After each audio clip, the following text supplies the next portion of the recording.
Hello guys, welcome back to ptet.chemistry channel. So in this tutorial video, I'll go through these topical tests on chemical structure and bonding. This is ideally a 1 hour to 1 hour 15 minutes kind of test. If you are doing this on the screen, you can always pause the question and then try and do them yourself before actually checking my solutions. Okay, so this was particularly used for the students I teach in year 9. So year 9 meaning the first year of the 14 to 16 years old curriculum, which is suitable for O-level, IGCSE, or, well, to be honest, chemical structure and bonding is included in the core topic for any kind of chemistry courses for 14 to 16 years old all around the world. Okay, so in this first question, actually before I start, this is actually a structure component of a two-parter series on the topical test. The first part was on the multiple choice questions. A 40 question tutorial video was in the other tutorial video in this particular playlist, and this is the continuation of that topical test. Together, these are the structured questions, and there are a lot of questions that could be asked on structure and bonding. It's a huge topic, and they link very well to the topics later on as well. So if you are very weak in structure and bonding, you are very likely to find difficulties and struggle a lot in the later part of chemistry, including in advanced level chemistry as well. So in this first question, we have 5 types of chemical structure. So we know really giant molecular or giant covalent. The other name is giant molecular. So we have giant ionic, and of course we also have giant metallic, and these two are the simple covalent structure. So we call them simple covalent structure or simple molecular structures. They have simply decided to further branch it out into simple atomic structure. The atomic there specifically refer to single atoms, meaning to say we could also think of them as monoatomic.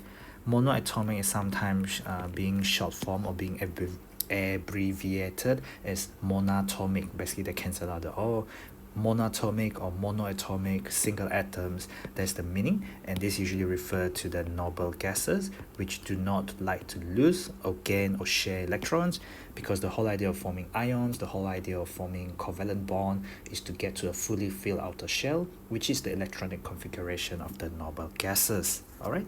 So the diagram below show 4 types of chemical structure. So structure A, essentially we're using the list. What list? This list. Okay. So B is the noble gas.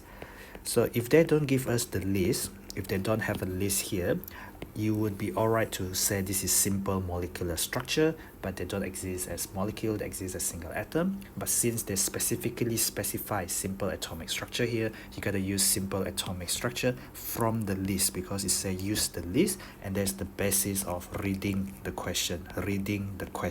Okay, structure A is going to be giant ionic. Structure C, that is what you call a diatomic, because it's 2 atoms forming one single molecule. So diatomic molecule is actually a simple molecular structure. And then D is not very clear, but usually you will have the cation. You will have the cation like this, and then you will show the delocalized valence electron like that, but they don't show you the delocalized valence, meaning to say the outermost shell electrons, because metals don't delocalize all the electrons, only their valence electron. Yes, we would normally write giant metallic, but they say use the list. The list does not give you giant metallic, so I know it is giant metallic, but I will just write down metallic from the list. All right. So which 2 of the structure have low melting point? We are looking at simple molecular structures, or in this case simple structures, which could be the simple atoms or simple molecular structure. Ideally, we always say simple molecular structure to describe both of these, but because these questions specify simple atomic, so really we're looking at B and C. All right, if you have written out C and B, is the same thing, really. So these are fill in the blank. Again, we need to use words from the list. All right. So we have electrons, ionic, molecular, molten, and solid. Sodium chloride is an ionic compound. It's your case study in the syllabus. Na plus Cl minus. So you just need 1:1 of it. So 1 Na plus 1 Cl minus, giving you 1 Na 1 Cl. Alright. They do not conduct electricity when it is a solid because there are no free ions. The ions cannot move because they are held in a fixed position. Solid, okay, held in a fixed position. They can only vibrate about fixed position, states of matter. When it is molten, because they say from the list, but actually in reality when it's molten or aqueous. So aqueous mean in water, because then it is a mixture, it is a solution. Okay, so they do conduct when it's molten or in aqueous solution, but you cannot put the aqueous because aqueous is not in the list here. And the reason for it is, well, the ions are free to move when it's molten or aqueous, therefore you can conduct electricity.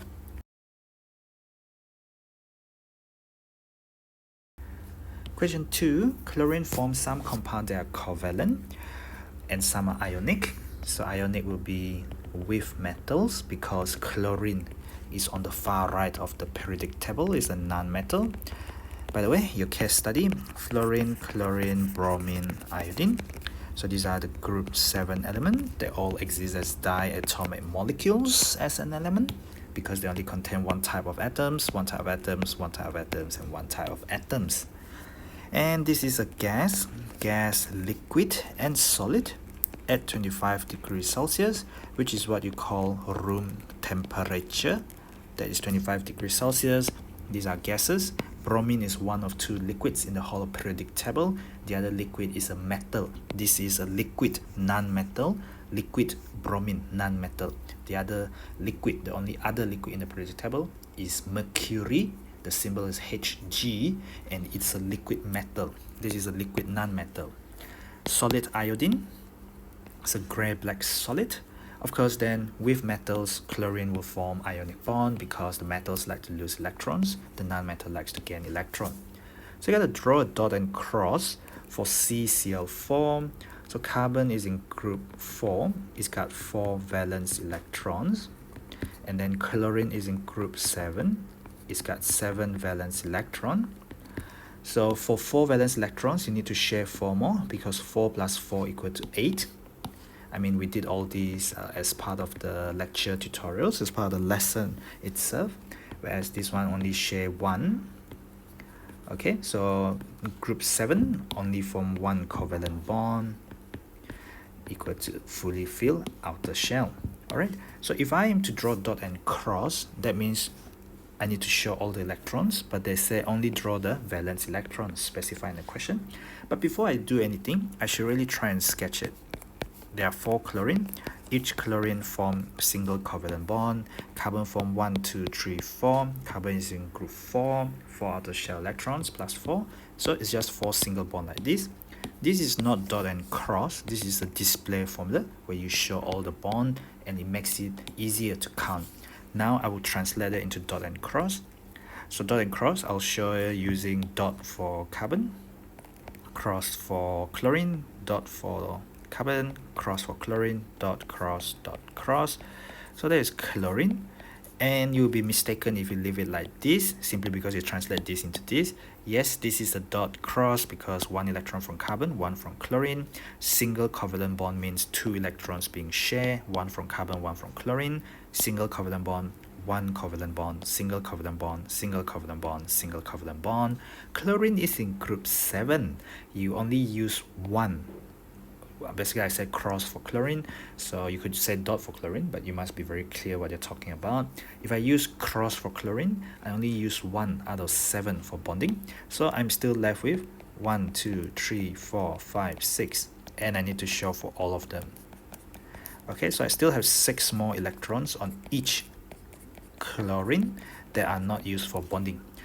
Given the space, you could probably draw a bit bigger than this, but essentially the idea is look at what group they are from your periodic table, which you should know, how many covalent bonds they will form based on your experience and your chemistry vocabulary, because you cover the syllabus when you revise. You also revise everything, of course, all right?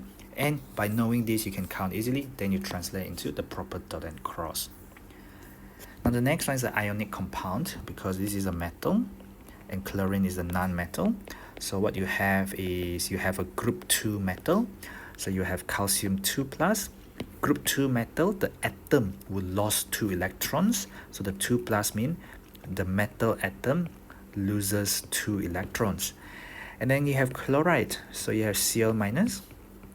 The chlorine atom gains 1 electron. If you only have one chloride ion, that means you only gain 1 electron, but this give away 2 electrons. That's why we did the LCM.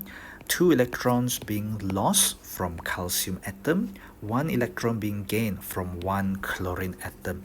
2 electron being lost, 1 electron being gained.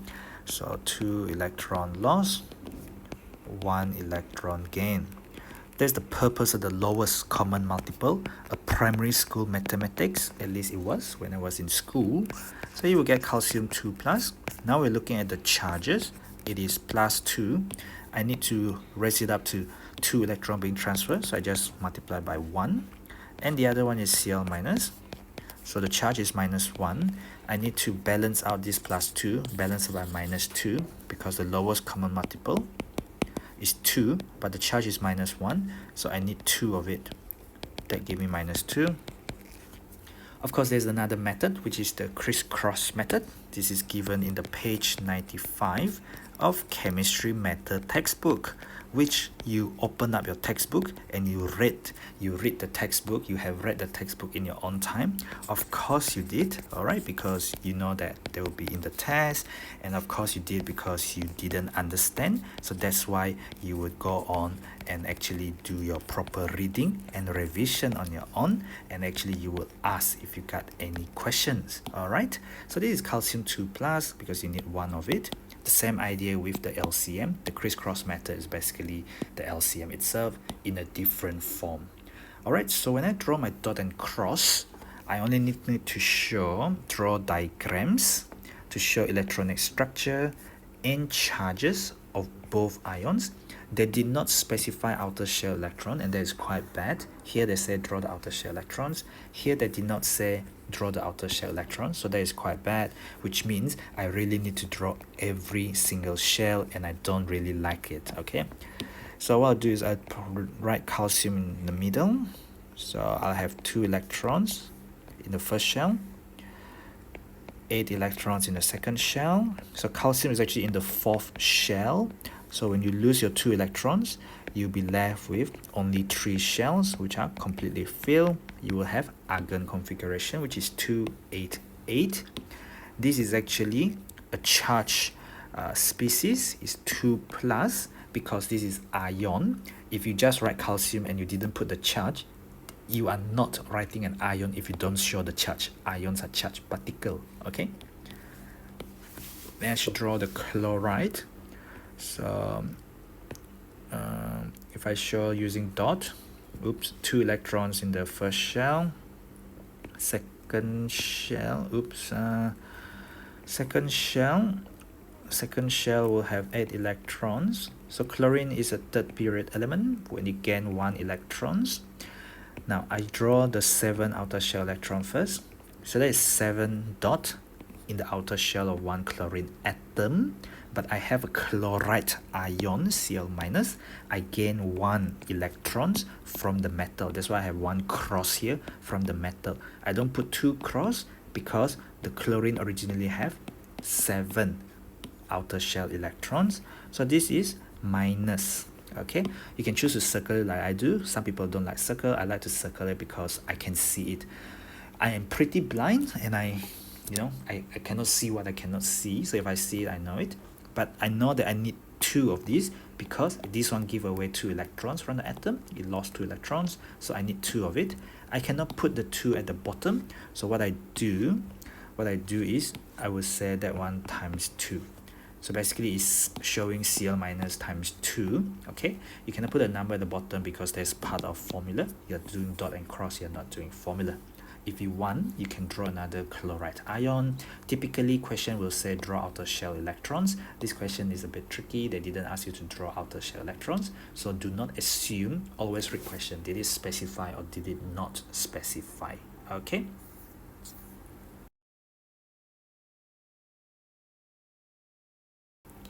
Question 3 is about structure and bonding, obviously. So melting point is to do with structure and what are you breaking.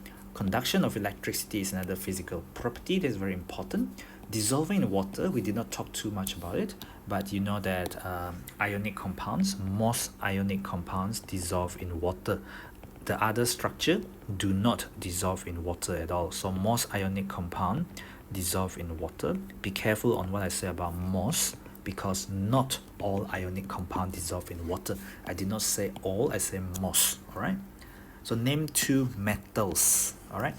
First of all, I hope you know that aluminium is a group 3 metal, and I hope you know tungsten from your states of matter exercise which you did, and you know tungsten is a transition metal. Tungsten is a transition metal, and you can tell it conducts electricity when solid. None of the other metals or none of the other compounds or whatever, none of the other substance conduct electricity when solid. Okay, so we are looking at tungsten and aluminium, and can you believe it, just by doing that you can get the 2 marks. How can you tell from the table the substances you have chosen are metals? I just talked about it, the conduction of electricity when solid. Okay, so both, it said from the table, so you have to use the data. Okay, both metals conduct electricity when they are solid. So you know that even ionic compounds, they do not conduct electricity when they are in solid form because they don't have free moving ions. But metals, because of their giant metallic structure, they have delocalized valence electrons. They are free to move, mobile to move. Therefore, they can conduct electricity in the solid state. How can you tell from the table that wax is a mixture? From the table again and again. So it's a mixture, not because of the conduction of electricity, but because of these. This is not minus 50, this means 35 to 50. Okay, so this is a range. This is a range, and it melts over a range of temperature. It does not have a fixed melting point. It does not have a fixed value for the melting point. It is not a pure substance. If it is not a pure substance, it's a mixture. Okay, so it melts. It's not boiling. The question said melting there. Okay, so it melts over a range of temperature, or you can say it does not have a fixed melting point. Okay, name a compound. They don't want formula, they want name a compound. These are metals. This is a mixture. Sulfur is an element. This is element number 16 in the periodic table. Obviously, sodium chloride is a compound. Again and again, your case study is a giant ionic structure, is an ionic compound. So sodium chloride. I cannot give formula because they're specified on name. So I need to use whatever name they have given me in the table. Now explain the meaning of the word compound. These are all from your atom, molecules, compound, mixture. Okay, so it is a pure substance made up of 2 or more elements. That is made up of 2 or more elements, not atoms, yeah, elements that are chemically combined together. So you have to chemically combine them. And what is differentiate compound, or what distinguishes, what tells apart compound and mixture, is that when you have a compound, the elements, 2 or more elements, are chemically combined in a fixed ratio. Okay, whereas mixture is just a random ratio. It can be equal, it can be more, it can be less. All right, so these are all straight from your atomic structure topic. Question 4. So we have mobile phones made from a large number of different substances. These are the composition of a typical mobile phone. The casings typically are made of plastics, depending on what kind of mobile phone you uses. Ceramics are they are more resistant to certain properties. Copper is a metal, iron is a metal, and you get other materials. So one of the reasons why copper is used is because it's a good conductor of electricity. So mobile phone is an electrical component, and you do want it to conduct electricity. Okay, otherwise how can you charge it? So draw a label diagram. Label is very important. Even if they don't say label it, you got to be able to label the giant metallic structure. I think I drew it a couple of times in the multiple choice questions, but you should be able to ideally we want the positive ions to be of similar size, because you are not trying to show alloy, you are trying to show pure element. Copper is an element, the symbol is Cu. If I'm not mistaken, it's element 29 in the periodic table. So of course you can draw 3 layers if you want to, or 2 layers, but keep the cations about the same size, and don't forget to put in the electrons. These are the C of delocalized valence electrons. Okay, so I'm trying to label things, and then these are the copper cations. At this stage we cannot really say it's copper +1 or copper +2, but they're definitely copper cations. After they give away their valence electrons, after they delocalize their valence electrons, then they'll form cations. And the force of attraction, the electrostatic force of attraction between the cations, the copper cations, and the C of delocalized valence electrons give you the strong metallic bond. Draw and label. Look at how easy it is to score. Do not mess up this kind of thing. All right. Explain how copper conduct electricity. In an earlier question we have show from the table why these are metals, because metal can conduct electricity in the solid, in the liquid, even in the gaseous state, I would imagine. Okay, but because of your giant metallic structure, you have free delocalized, well, maybe I can just say it has delocalized valence electrons that are free to move. Valence electrons that are free to move. Free to move mean mobile. Okay, so free to move mean mobile. Mobile is an adjective. Mobile does not refer to mobile phone here. Mobile means freely moving. Okay, free to move or mobile then.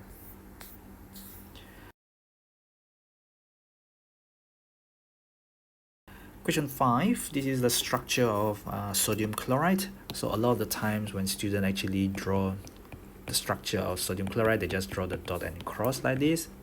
But you need to know that based on your syllabus, it says that candidates should be able to describe the giant ionic structure as a giant ionic lattice structure. The lattice consists of repeated trend of alternating cation, anion, cation, anion, left, right, front, back, up, down, top, bottom. Okay, so it's a 3-dimensional network, alternating cations and anions. These are not covalent bond. Okay, so ionic bond is uncountable. Ionic bond, you cannot count them. So the whole idea of showing you these lines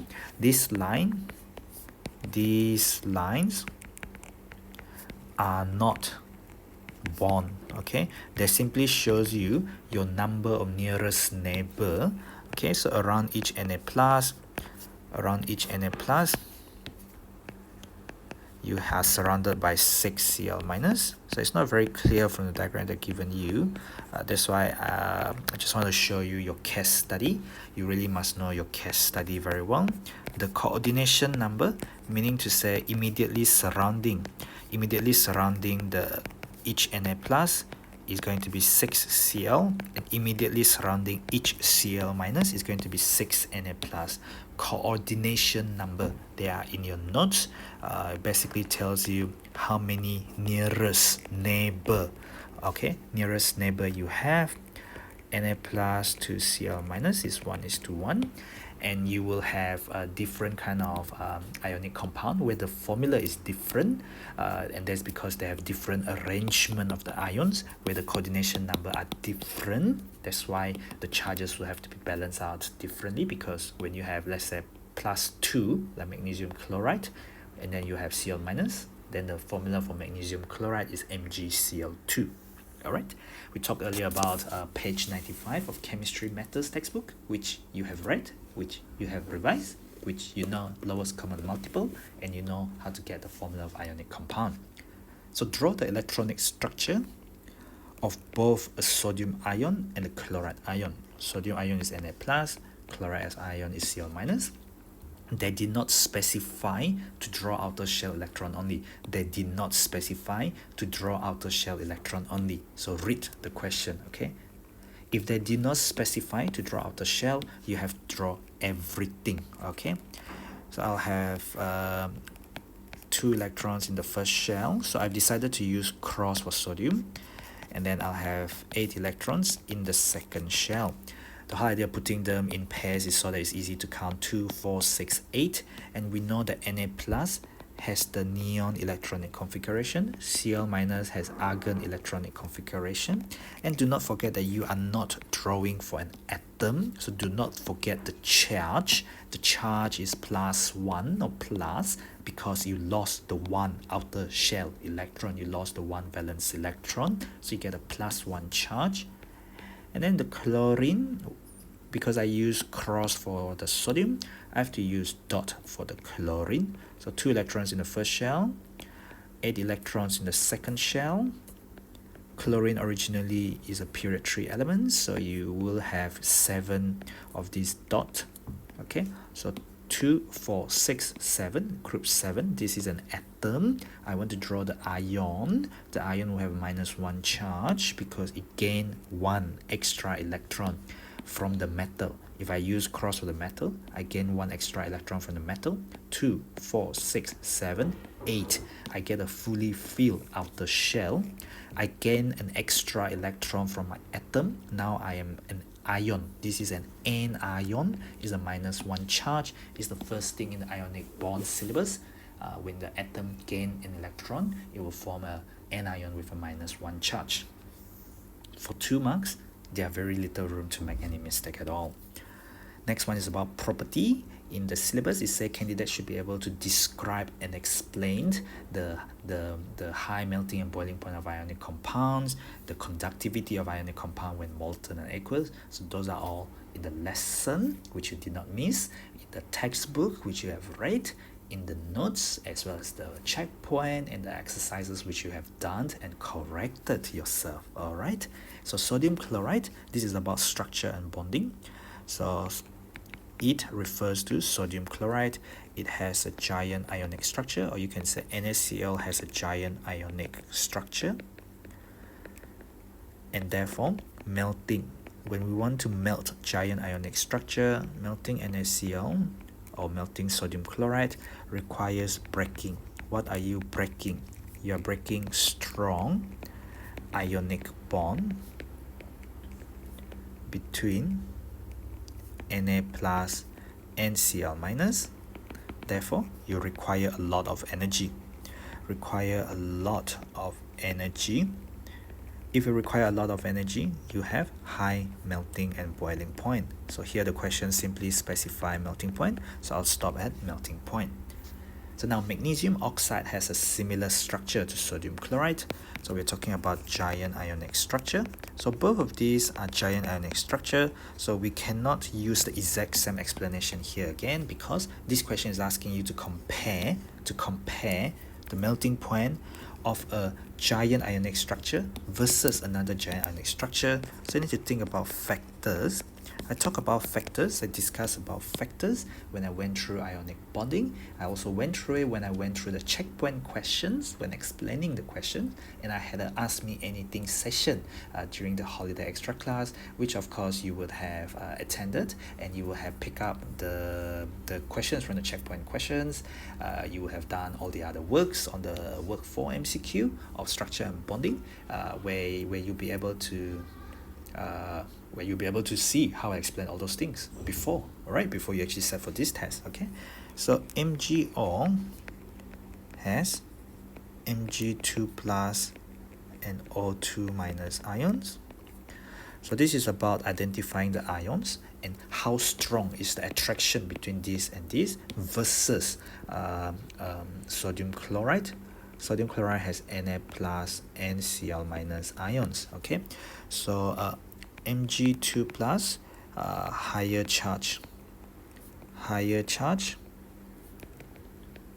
then Na plus, O2 minus higher charge, then Cl minus.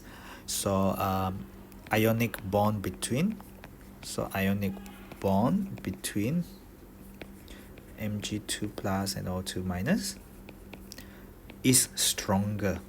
Okay, so the fact that you have much higher melting point means that you are breaking stronger ionic bond than between Na plus Cl minus.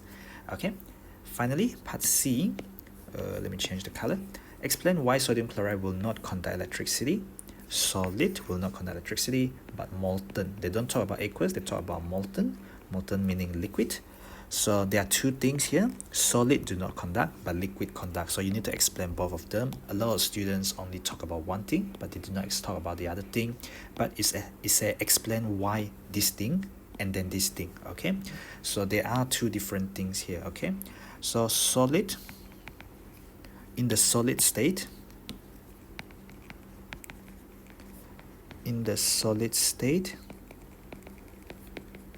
the ions, meaning the Na plus and the Cl minus, are not free to move. They are held in a fixed lattice, right? They only vibrate about fixed position. They are not free to move at all. When in the liquid state, the ions are free to slide. The ions can slide past each other because they are now liquid. Liquid particles slide past each other. These are states of matter from your lower secondary as well as your states of matter from the earlier topic 1 in the syllabus, all right, which you have covered and revised as well. When molten, the ions are free to move because they can slide past each other. Okay, so you can choose either one, can slide past each other, or they are free to move, or mobile, therefore can conduct electricity. So the conduction of electricity in the molten or in the aqueous state for ionic compound is a result of the movement of ions. But when you have metals which have giant metallic structure, so the cations do not move, but it's the delocalized valence electrons that allow the conduction of electricity for giant metallic structure. Whereas for ionic compound, the giant ionic structure, the ions are the one responsible for the conduction of electricity when it's molten and also when it's aqueous. All right.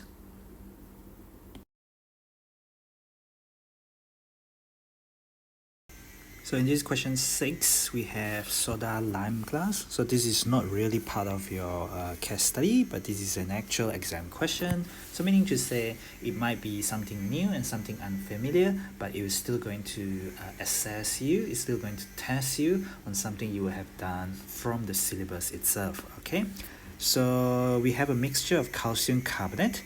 Eventually you will learn carbonate as CO3 2- and calcium ion as that. So if you think about the formula of this ionic compound, you're going to have one of these and one of these because +2 cancel out the charge -2. If you have sodium carbonate, you have Na plus CO3 2-. So the +1 does not cancel 2-. So what you have then, either using the crisscross method or using the LCM, you will need 2 of the +1, you will need 1 of that, and then we can simplify to Na2CO3 like that. And you have component of sand. Sand here doesn't refer to the dust kind of sand, it refers to the white sand. It's actually silicon dioxide. In your syllabus, this is pronounced as silicon 4 oxide, all right, as part of your case study. So these are compounds, formula of which will become very, very common as we move on to the next topic on chemical formula and stoichiometry. And they'll make more sense when you do a lot more chemistry in terms of practical, in terms of chemistry of metals. This will become more natural and we'll use them more frequently as compared to just now. I mean, like where you're just doing structure and bonding. Alright, so let's have a look at these structures. So they say that other glasses contain compound called silicates. So we have a simplified structure of silicate and also soda lime glass. So this is silicate. So by reading the question, you know this is silicate and this is soda lime glass. So the difference is, well, there are no ions in here, but as you can see, there are ions in here. Alright, so I just want to highlight these are ions. So it has ions. Alright, so think of Na plus, Ca2 plus, and in fact you can see the O minus there, O minus, This is oxygen atom, this is oxygen ion. All right, so let me use a different color one. There. Okay, so ideally speaking, when you look at structure and bonding, you'll be identifying things like this. Okay, so it has ions, where this one has no ions. All right, but the rest of it, these are covalent bond. So these are covalent bond. So you have come across the combination of these kind of bonds where you have covalent bond as well as ionic bond, because these are oppositely charged ion. This is anion, this is cation. Oppositely charged ions attract each other. Covalent bond consists of bonding electrons. So they are electrons that are localized, all right, and they are attracted towards the two positively charged nuclei, because the nucleus of an atom contain the protons. Protons have positive relative charge from your atomic structure syllabus in the last topic, in the previous topic. Okay, and all of these are just covalent bond. The structure looks a bit different. This one looks very ordered. By the way, this is not 6-membered, it's 1 2 3 1 2 3 4 5 6 7 8 9 10 11 12. Okay, so there are 12 atoms in one single ring like this. 12 atoms in one single ring. Each silicon here is bonded to 3 other oxygen. This is not silicon 4 oxide, this is silicate. Okay, silicon is bonded to 3 other oxygen. The oxygen is bonded to 2 other silicon. These are covalent bond. Okay, so the silicon here is only bonded to 3 other oxygen, so you can think of the silicon only uses 3 out of these 4 outer shell electrons to form one covalent bond, 2 covalent bond, 3 covalent bond. So the silicon, each of the silicon will have 1 free electron. Okay, so you can think of it like that. And I guess the same thing can be said about this silicon as well. Single bond, single bond, single bond. So you can think about 1, 2, and 3. Okay, so these are covalent bonds. Describe 2 differences, all right, 2 differences, plural, between the silicate and the soda lime glass. Okay, so you gotta talk about, I don't know, the obvious thing would be the ions. So this one has no ions, this one has ions. So these are not directly from your syllabus, they are not your case study, but you should be able to pick up things that are very obvious to you. If you cannot pick up the most obvious things like no ions, and then these are charges when it's given to you like this, perhaps this is not really a suitable subject. Well, actually, even if you are doing combined sciences, you will need to have a little bit of observation skills as well. So silicate has no ions, but soda lime glass has ions. Consists of ions, and you can give examples based on what you saw in the question. You have Na plus, you have Ca2 plus, etc. Of course, the negative charge is on the oxygen. All right, and then the other differences. What other differences can we say? Well, one other difference is I can see the very ordered arrangement, the 12 atoms, 1, 2, 3, 4, 5, 6, 7, 8, 9, 10, 11, 12. 12 atoms form a ring, form a closed structure, but here you don't have such ordered arrangement. Okay, so ordered arrangement, ordered regular arrangement of atoms. In fact, 12 atoms in one of these enclosed ring. For silicate, 12 atoms in one enclosed ring, or somewhere along that line you will have gotten the mark. Okay, whereas of course we are doing comparison, so we need to think about whether you see such a thing here. Whereas this is not an open structure, as you can see, it's continuous. This one is continuous here, and they are also continued to the other part of the network as well. Whereas no such ordered arrangement, no such ordered arrangement for soda lime glass. I'm sure there are just more than two differences, and anyway, that any other observations that you can pick up on based on the diagram given here for the two different compound, well, not really compound because some of them are mixtures, for the two different structure as shown here, you will have gotten some sort of marks, okay? But it's a describe, so just by writing one word you're not going to get anything. You gotta describe, meaning elaborate, or well, not explain, but state in detail. All right, so the next one, when we melt soda lime glass, it conducts electricity, and this makes sense because of what we said about ions. Essentially, you have covalent bond in most of the structure, but you also have ionic bond between the oppositely charged ionic bond between the oppositely charged ions, and use the information in the diagram to explain this fact. Okay, so the structure shown for the soda lime glass, this is soda lime glass they are talking about.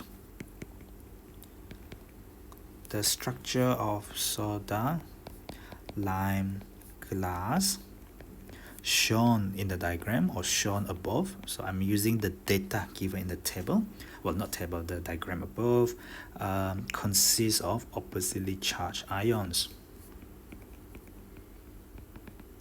Oppositely charged ions. These are not free to move in the solid state. These are not free to move in the solid state. However, when you melt it, but when melted, melting means you go from solid to liquid. So from the solid structure where the ions are not free to move, the ions become mobile meaning they become free to move. Okay, you can choose either one, and if they are free to move, therefore can conduct electricity.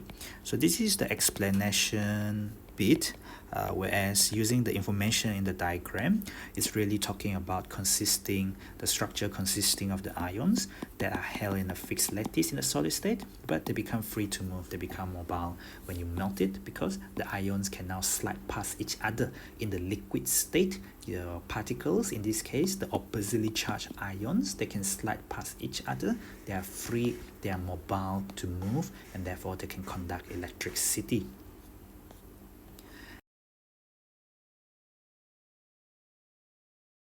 Question 7, these are part of your case study. By looking at these, you can see each carbon is bonded to 4 different carbon. This is what you say is a 3-dimensional network.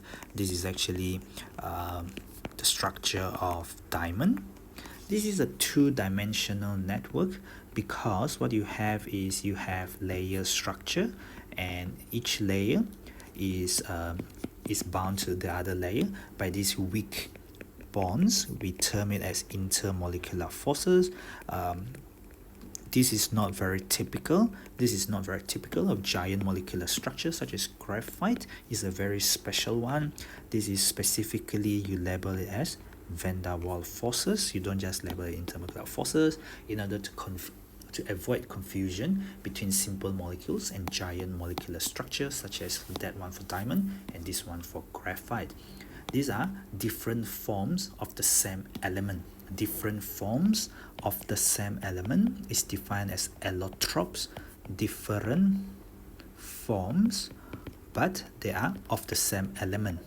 So they also have different property, but since both of them are carbon, both of them will combust. They will burn completely in excess of oxygen to give you the same carbon dioxide that we human beings respire, and we breathe out carbon dioxide. Okay, so just because you are a very expensive diamond, you still produce carbon dioxide because it's still carbon. When you burn carbon in oxygen, you're going to get carbon dioxide.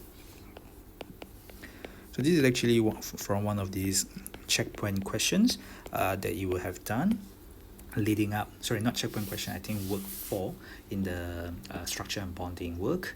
And one of the thing was asking you how can you show that in what way can you show that diamond and graphite are different forms of the same element when they both react in the same way, because both are carbon. Okay, even though they have different structure here, but both of them are carbon, whether it's diamond or graphite, they're going to burn completely in oxygen to give you carbon dioxide. All right, so elements chemically combined together, two or more elements chemically combined together in a fixed ratio, 1 carbon, 2 oxygen, give you this gaseous carbon dioxide, which has a simple molecular structure at room temperature, 25 degrees Celsius. As you know, it has low melting and boiling point. That's why it exists as gas already at 25 degrees Celsius. All right. So here they say you have strong bond and they want you to name it. Well, those are covalent bond, and the weak bond there is just van der Waals forces of attraction between the layers. So diamond has a melting point of very high. Graphite has a very high melting point as well. So explain in terms of structure. Well, they don't say in terms of structure and bonding, but they say why both of them have very high melting point. This is to do with, well, even before I started answering, you see how 3 mark is for both parts, and this has lesser number of lines, only 2 lines compared to 3 lines. There are no partial marks in Cambridge exams, so typically we should be thinking about 1 mark here and 2 marks here. Given the number of lines, is always down to structure and bonding. Okay, so both diamond and graphite have a giant molecular structure. So both diamond and graphite have giant molecular structures. We're talking about melting, so melting them because it's diamond and graphite, they are both of them. What do we need to break? Okay, requires breaking. What do we need to break to melt? We need to break many strong covalent bonds. In fact, it's plural because it's many strong covalent bonds, and you can count covalent bond, unlike metallic or ionic bond, which are uncountable. So breaking many strong covalent bonds between the carbon atoms, and this requires a large amount of energy. This needs a large amount of energy. So we need to relate it to energy, and the energy relationship would therefore mean, very high melting point. So I don't really need the last statement because it's essentially just repeating the question without adding any value at all, but the comparing how much energy is being used really explains why it has very high melting point. Structure and what are you breaking specifically, all right? But then suggest why the melting point of graphite is lower than that of diamond. Why is it lower? Okay, so both of them require breaking strong covalent bonds, but graphite melt at a slightly lower temperature than diamond. So graphite melts at 3300, diamond melts at 3700. So of course we are talking about many strong covalent bonds in the whole structure. We are not going to count them, but when you think about it, each carbon here is bonded to 4 other carbon, so each carbon forms 4 covalent bonds. Each of the carbon in the whole of graphite only forms 1, 2, and 3 covalent bond, leaving you 1 free electron on each carbon in graphite, and that is the basis of electrical conductivity. In the syllabus, candidates should be able to describe and explain the electrical conductivity of graphite. Okay, however, they did not mention about why one is lower than the other. This is why the question is suggest. This means you got to think about possibility. All right, so in terms of the total number of covalent bond, since each carbon is only forming 3 covalent bond, you can imagine that it is going to be lesser number of strong covalent bond that you are going to break as compared to each carbon here where you form 4 covalent bond. Okay, so only 1 mark is suggestion, and that's the best I could do really. Okay, so each carbon in graphite only forms 3 covalent bond. 3 covalent bond, whereas each carbon in diamond forms 4 covalent bond. So when you think about your previous answer, structure and bonding, so we need to break many strong covalent bond. So the lesser number of covalent bonds you have, the lesser number of why did that got smaller? The lesser the number of covalent bonds to be broken, therefore lesser energy required. if you require slightly lesser energy, therefore slightly lower melting point. So I don't want to repeat that again. All right. Finally, there is the bit on comparing electrical conductivity of diamond and graphite and explain your answer. Okay, so diamond does not conduct electricity. Diamond is an insulator. You can say it does not conduct electricity. It has the same meaning as diamond is an insulator. Insulator means it does not conduct electricity. All right, whereas graphite conducts electricity very well.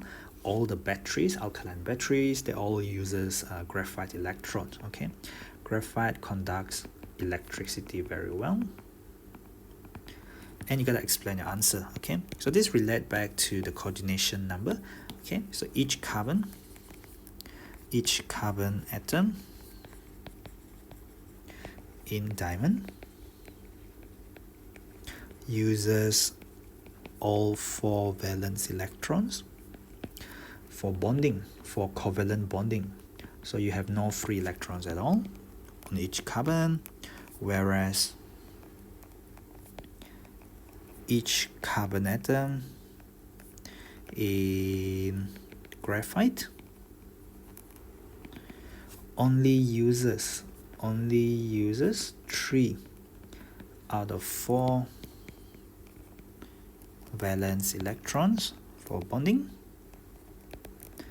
Therefore, 1 free electron per carbon atom in graphite. So you have many carbon atom in graphite, but each of the carbon atom has 1 free electron, per carbon atom to conduct electricity. Okay, so maybe given how long I have written beyond the line, I suppose you really get 1 mark for comparing the electrical conductivity. So that is definitely 1 mark. In terms of explanation, I might be able to cut down the thing on carbon because there's a negative answer, but definitely explaining for graphite, where in graphite you only use 3 out of 4 valence electron for forming covalent bond. The 1 free electron for every one of the carbon atom in graphite enables you to conduct electricity very well along the layer, okay, along each layer of graphite. And these are all stated in the notes as part of your revision, as also like when you recap the syllabus, you know that is something that you'll be expected to master completely.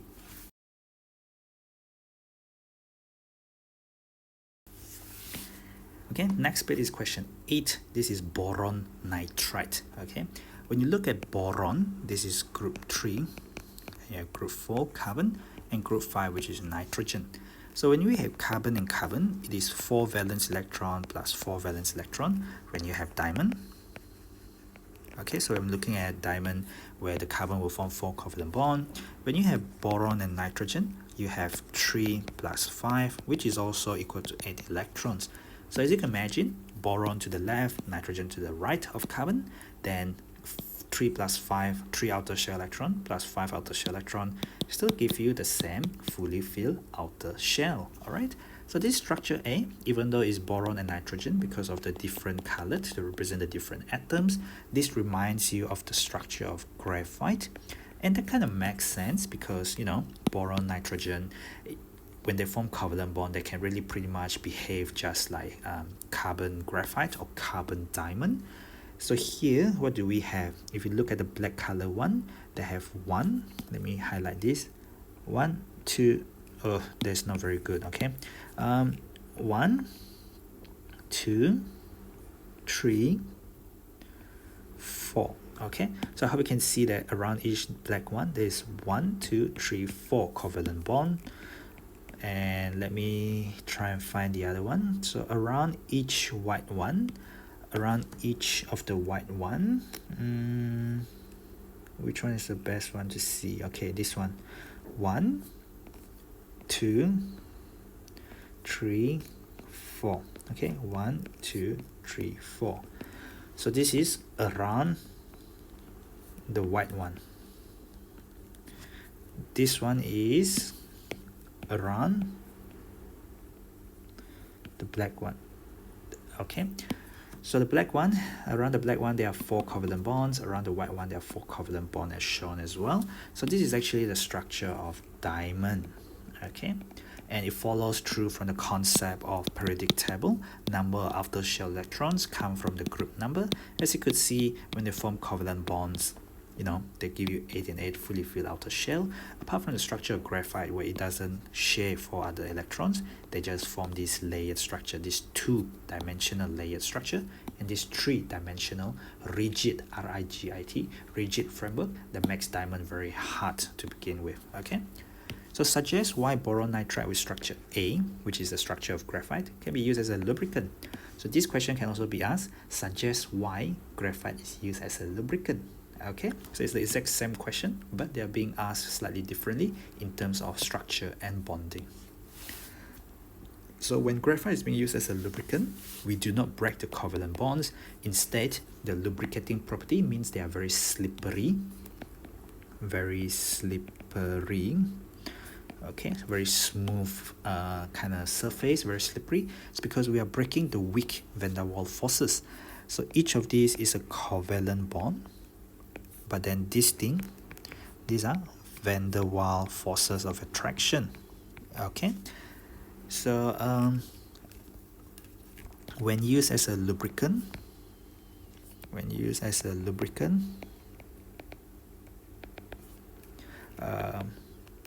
the layered structure. So you say use the structure, right? The layered structure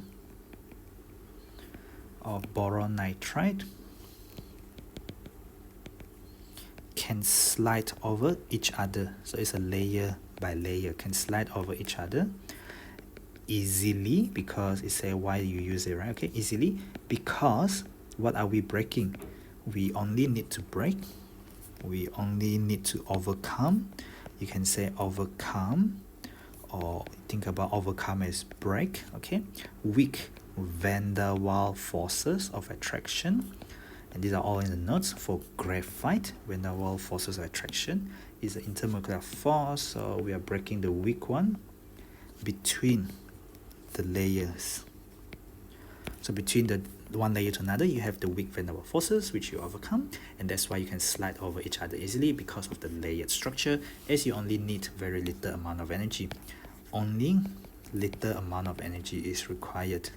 So it takes very little effort to do this, and that's why we can use it as a lubricant very easily. Only little amount of energy is required or is needed. So suggest why boron nitride with structure B does not conduct electricity.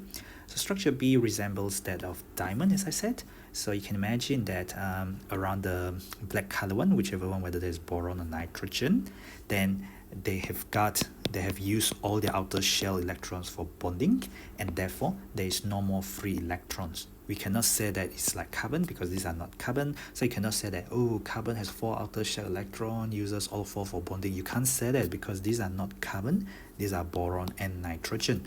Instead, what you could say is the boron and nitrogen uses everything for bonding, because each of the boron, each of the nitrogen, they are forming 4 covalent bonds.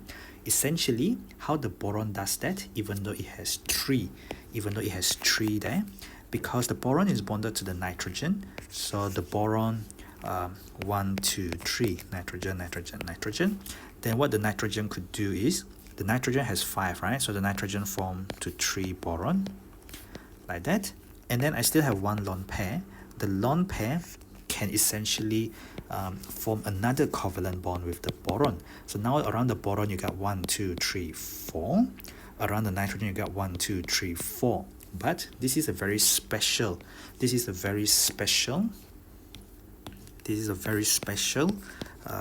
covalent bond. Okay, so you don't really do it in all level, but as you can imagine, 3 plus 5 will give you 8, right? As a result of both the nitrogen and the boron wanting to have 8 electrons in the outer shell. So around the nitrogen you have 2, 4, 6, 8, because this is one covalent bond, where both the electrons come from nitrogen donating to the boron one, because boron is short. Boron is 3 outer shell electrons, group 3, 1, 2, 3, and then I need 2 more, so I get both of them from the nitrogen.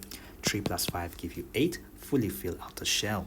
So this is a special covalent bond where the rest are normal covalent bonds, where 1 electron from nitrogen, 1 from boron, 1 from nitrogen, 1 from boron. But here, both the electrons come from nitrogen. If you are interested, this is actually something called Dective covalent bond, DATIVE, Dective covalent bond, and it's something that you will do in A-level chemistry. But this is an O-level question, so why in the world are they asking you this? Because you can do it if you know the structure of diamond, and you know the electrical conductivity of diamond is a result of no free electrons. No free electrons in each of the boron and nitrogen atoms as they use up all of their valence electrons. Somewhere along this line, where you talk about they use all their valence electrons to form covalent bond, and therefore there are no free electrons. So not necessarily is all about knowledge. It all comes down to whether you know your case study of diamond and graphite very, very well. Okay. So now this is the last question in this topical test. This is about why the boron structure with boron nitride with structure B is used in cutting tools and drill bits. So they must be very hard. This is about the very hard properties of diamond. Okay, so graphite is soft because you have a layered structure with van der Waals forces, the weak van der Waals forces of attraction between the layers. So you can apply force and you can compress the layers very easily because of the two-dimensional layer structure. Because of the three-dimensional structure of diamond, these are three-dimensional structure: front, back, left, right, top, bottom. Okay, and they have 4 covalent bonds around each of the atoms. These are covalent bonds that are very strong. We don't have a layered structure, so we have a rigid, R-I-G-I-T, rigid three-dimensional framework or three-dimensional network, and you will require to break the strong covalent bonds if you apply force and try to compress the structure, and therefore that doesn't happen easily, as you will need to break a lot of strong covalent bonds, and that's why it remains very, very hard. Diamond is very hard, which is why if you have the structure of diamond such as boron nitride, you're going to be very, very hard. Okay, so this is because, as shown above, the structure is not layered,